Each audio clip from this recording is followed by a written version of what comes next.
Imagine a child who is highly intelligent.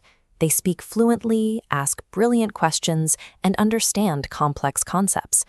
But put a simple written sentence in front of them, and they are completely paralyzed. I'm El-Mahdi Fekri, a specialist in dyslexia and language disorders, and today we're unpacking this exact paradox.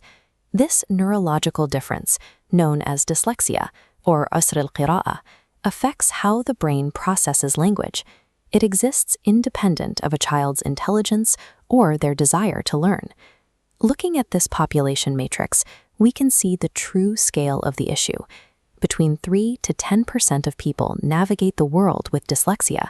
It is a widespread, yet largely hidden reality.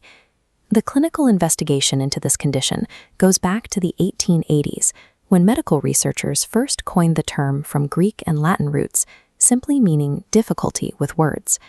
Because dyslexia so often hides behind high intelligence, the child's struggle is easily misinterpreted. Parents and teachers see a smart kid failing to read and assume the child is simply refusing to exert effort. While many associate dyslexia exclusively with seeing letters backwards, the underlying neurological challenges involve the basic mechanics of language processing. The core struggle lies in processing sounds. A dyslexic child finds it profoundly difficult to segment a word into its individual audio building blocks, merge separate syllables together, or retain basic spelling rules. There is also an issue known as rapid naming, or tasmiya sariya. Ask a dyslexic child to quickly name a series of everyday objects, numbers, or colors, and their brain experiences a cognitive delay. It's as if the vocabulary is stuck at a bottleneck, trying to exit the mind all at once. This bottleneck extends to working memory. You will often see a student forget sequential lists that their peers memorize easily, like the days of the week or their multiplication tables. The symptoms even spill over into physical space. It's common for these children to struggle with fine motor coordination, making tasks like tying shoelaces or buttoning a shirt unusually frustrating. When we look at this compounding list of frustrations, it becomes obvious that guessing is not an option. We have to utilize precise scientific diagnoses to ensure children are not penalized for how their neurology is wired. Confirming dyslexia requires rigorous, comprehensive psychoeducational assessment. First, an educational psychologist measures the child's general cognitive abilities, their IQ. For a dyslexic student, this column shows normal or elevated intelligence. Then they measure specific academic achievement, like reading. This reveals a stark discrepancy gap between capacity and output. Identifying this exact discrepancy triggers the need for specialized dyslexia testing. When an assessor sees high intelligence actively fighting a low reading score, they have found the primary indicator of the condition.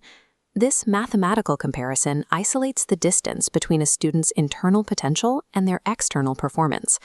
To pinpoint the exact cause of that gap, the assessor runs a battery of secondary tests. They start by evaluating phonological awareness, or el wa'i fonológico, which is the brain's ability to hear, isolate, and manipulate the distinct sounds inside words. Next, they apply cognitive stress tests. They measure the exact capacity of the student's working memory and time their information processing speed to see exactly how fast they can handle incoming data. These evaluations are conducted by a dedicated educational psychologist or a multidisciplinary team, allowing them to map the exact cognitive bottlenecks holding the student back. This data replaces a confusing history of academic failure with a precise neurological map, identifying the exact targets for intervention. Effective intervention shifts the focus away from clinical medicine and towards specialized teaching methods. Traditional classrooms rely heavily on sight and sound, looking at a chalkboard and listening to a teacher. For a dyslexic child, those specific pathways are often the ones experiencing a roadblock. The solution dates back to the 1930s with the development of the Orton-Gillingham approach. Its core principle is multisensory instruction. By intentionally engaging sight, sound, touch, and kinetic movement simultaneously, like having a student physically trace a letter into a tray of sand, educators bypass the brain's blocked language networks. Adding touch and movement to a reading lesson operates far beyond a clever memory trick. It actually alters how the brain processes and stores written language. The second principle of this approach is systematic and cumulative teaching. A student is never pushed forward to a new reading skill until the previous one is mastered to 100%. The third principle is direct diagnostic teaching. Instead of forcing rote memorization, teachers explicitly explain the logic and origins behind words. They teach a student exactly why a word is spelled the way it is. Dyslexia presents a severe educational barrier, but it is never the end of the road. When we catch the signs early and deploy multisensory interventions, these students can demonstrate their true intellectual abilities. I'm Elmadi Fekri. By aligning teaching methods with a student's specific neurology, we remove the friction between their intelligence and the written word. Thanks for watching.